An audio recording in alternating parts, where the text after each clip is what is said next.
നമസ്തേ. ഒരു കഥ പറയാം. ഒരു രാജാവ് നഗരവീഥിയിലൂടെ തൻ്റെ വലിയൊരു ഘോഷയാത്ര നയിക്കുകയാണ്. ജനക്കൂട്ടം ഇരുവശങ്ങളിലും തിങ്ങി നിറഞ്ഞു നിൽപ്പുണ്ട്.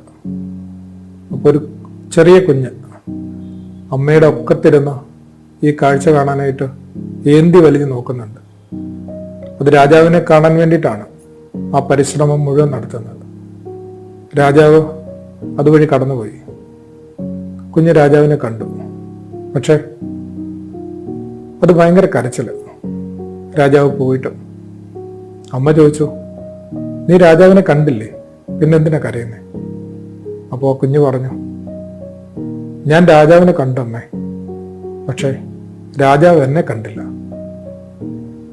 ശരിക്കും സക്കായിയൊക്കെ കണക്ക് ദൈവത്തിന് കാണാൻ കൊള്ളാവുന്ന തരത്തിൽ നമ്മുടെ ജീവിതമൊക്കെ ഒന്ന് ഉയർത്തിപ്പിടിക്കാൻ നമുക്ക് എന്നാ പറ്റുക? ആദരവോടെ.